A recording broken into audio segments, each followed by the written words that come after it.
दोस्तों आज की जो कहानी है वो उन महिलाओं के ऊपर कहानी है जो जिन्हें बिल्कुल लड़कों का शौक नहीं होता है, बल्कि उन्हें लड़कियों का शौक होता है।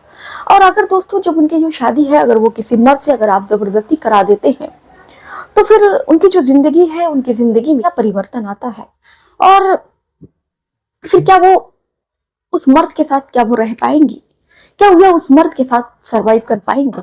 ऐसी जो मैं कहानी आपके लिए लेकर आई हूँ कि एक महिला जो लेस्बियन होती है, यानी कि उसे महिलाओं का शौक होता है, उसे मर्दों में कोई इंटरेस्ट नहीं होता है, लेकिन घर के दबाव में आने के कारण जो है घर वाले काफी इस पर दबाव बनाते हैं और उसकी शादी जो है वो एक लड़के यानी कि मर्द से करा देते हैं। उसके बाद दोस्तों होता कुछ ऐसा है कि जिसे सुनने के बाद आपकी रूह कब जाएगी और आप कल्पना भी नहीं करेंगे, और आपको भी ये लगेगा कि दोस्तों कि आखिर में उस महिला का भी तो कोई दोष नहीं है। तो आखिर में दोस्तों इसमें किसका दोष था? तो इस कहानी को पूरा जानने के लिए दोस्तों वीडियो को पूरा देखिए। कहानी काफी ज्यादा इंटरेस्टिंग है।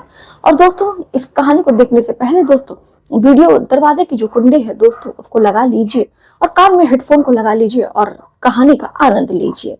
तो चलिए दोस्तों इस घटना की शुरुआत करते हैं। आदाब, शक्ति का नमस्कार, हाजिर में फिर एक बार आप लोगों के साथ।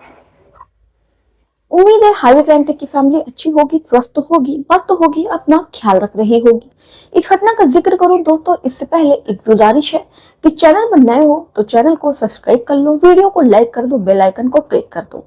आप चाहते हो कि मैं अपनी वीडियो में आप लोगों का नाम लूं तो अपने नाम के साथ साथ अपने जिले, मोहल्ले, कस्बे का नाम करके जरूर बताया करें। तो चलिए दोस्तों इस घटना की शुरुआत करते हैं। दोस्तों कविता जो है, कविता का जन्म राजस्थान में होता है और राजस्थान में ही वो पली बढ़ी होती है। और उस जो कविता थी, उसके माँ बाप जो थे अपने बेटी को हर बच्चों की तरह उसको उसकी परवरिश करते हैं, उसको पढ़ाते हैं, लिखाते हैं। लेकिन जो दोस्तों कविता थी वो हमेशा, जब भी वो छोटी थी तो हमेशा वो लड़कों के साथ खेला करती थी। यानी कि कविता जो थी कभी भी उसे लड़की और लड़कों में कोई फर्क ही नहीं समझ में आता था। इधर जो कविता के माँ बाप है वो अपनी बेटी को हमेशा समझाते थे कि देखो बेटा, तुम लड़की हो तो तुम्हें लड़कों से दूरी बनाकर रखनी चाहिए, तुम लड़कियों के साथ खेलो, तुम लड़कों के साथ क्यों खेलती हो। अब उसके बाद से जो कविता थी फिर भी उसको ये बात समझ में नहीं आती है। धीरे धीरे जो कविता है वो बड़ी होने लगती है और उसके बाद से दोस्तों कविता जो है वो इंटर पास कर लेती है। उसके बाद से कविता जो है वो बीए में पहुंच जाती है। अब इधर जो कविता के पिता रहते हैं रामलाल, वो चाहते हैं कि अपनी लड़की की, क्योंकि उनकी जो भी दो और कविता की बड़ी बहनें थी वो एक एक करके उनकी शादी कर देते हैं, तो अब कविता ही रह जाती है। तो जो रामलाल थे वो सोचते हैं कि वो अपनी बेटी के हाथ पीले कर दे और जल्दी से अपनी जिम्मेदारियों से वो मुक्ति पा ले।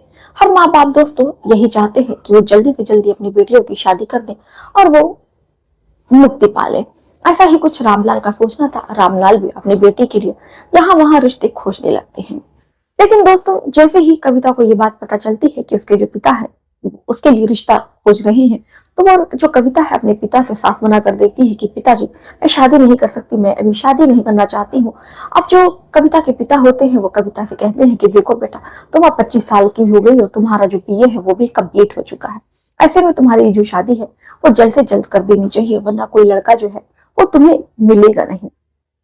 अब कविता जब बिल्कुल परेशान हो जाती है, उसके पिताजी जब उसके लिए लड़का इधर उधर बहुत तेजी से खोज रहे होते हैं, तो जो कविता होती है वो अपने पिताजी से बताती है कि पिताजी दरअसल मुझे कोई शादी ब्याह में इंटरेस्ट नहीं है।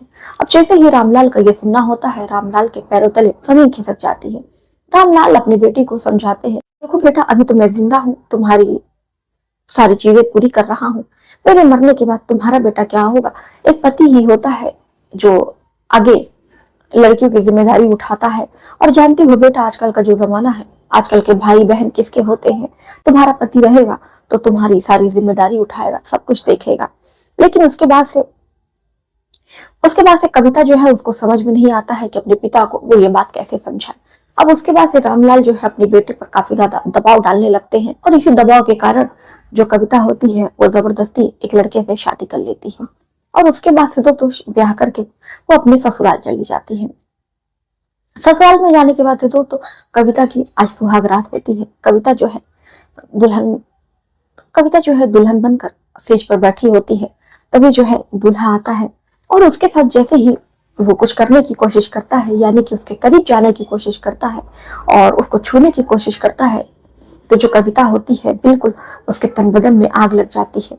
पहले तो वो बहुत कोशिश करती है कि वो सारी चीजें मैनेज कर ले और अपने पति को उसे छूने दे, लेकिन जैसे जैसे उसका पति जो है उसे छूता, उसे बिल्कुल भी अच्छा नहीं लगता, मानो उसे लगता कि कोई जबरदस्ती उसके साथ उसका बलात्कार कर रहा है। अब कविता जो है अपने पति को मना करती है कि देखिए, मुझे अच्छा नहीं लग रहा है, आज हमारी पहली पहली रात है, मैं बहुत ज्यादा थक गई हूँ। ऐसे ही कविता बहाने करके अपने सुहाग रात के दिन सो जाती है। उसके पति को भी लगता है कि हो सकता है उसकी जो पत्नी है वाकई में थक गई हो, चलो ठीक है, ये सब तो करने की पूरी उम्र ही बची है। अब उसके बाद से जैसे तैसे करके सुहाग रात की जो रात थी वो बीत जाती है। फिर अगला दिन आता है। अगले दिन भी जो उसका पति है उसके साथ शारीरिक संबंध बनाने की कोशिश करता है, लेकिन जो कविता होती है इस बार भी अपने पति को कोई ना कोई बहाना बनाकर टाल देती है। वैसे कविता जो है दिन पर दिन वो अपने पति को कोई ना कोई बहाना बनाकर टाल रही होती है।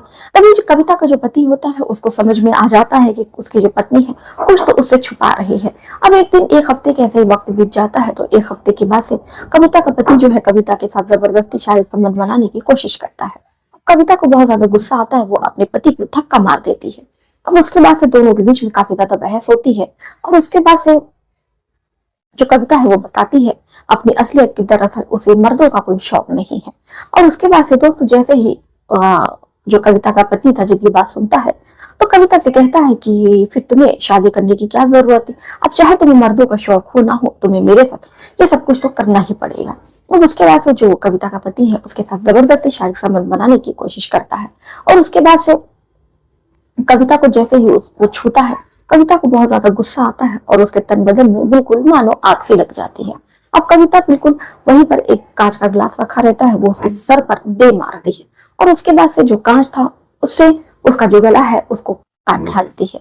उसके बाद से कविता जो है घर से भागने लगती है, तो घर वालों की जो नजर है वो कविता के ऊपर पड़ती है। फिर उसके बाद से वो अपने बेटे के कमरे की ओर भागते हैं, तो देखते हैं कि जो उनका बेटा है वो जमीन पर मरा पड़ा हुआ है। और उसके बाद से वो पुलिस वालों को तुरंत सूचना देते हैं। पुलिस आती है और उसके बाद से मामले की जांच पड़ताल करती है और कविता की भी दोस्तों गिरफ्तारी हो जाती है। कविता से पूछताछ की जाती है तो कविता जो है वो बताती है कि दरअसल वो लेस्बियन है और उसे मर्दों का कोई भी शौक नहीं है। जबरदस्ती उसके पिता ने उसकी शादी की और जब भी उसका पति उसे छूता तो कविता को ऐसा लगता कि उसके साथ कोई बलात्कार कर रहा है। और आज कविता का ये कहना है कि मैंने कोई भी अपने साथ कुछ भी गलत नहीं किया है, बल्कि कोई मुझे मेरे मर्जी के बगैर मुझे छोड़ने की कोशिश कर रहा था, तो इसलिए मैंने उसे जान से मार दिया। अब दोस्तों इसमें देखने वाली बात यह होगी कि जो अदालत है वो कविता को क्या सजा सुनाती है। इस कहानी पर आपकी जो भी राय होगी अपनी राय कमेंट में करके जरूर बताइएगा। तो दोस्तों चलिए मिलते फिर ऐसे ही किसी और घटना के साथ।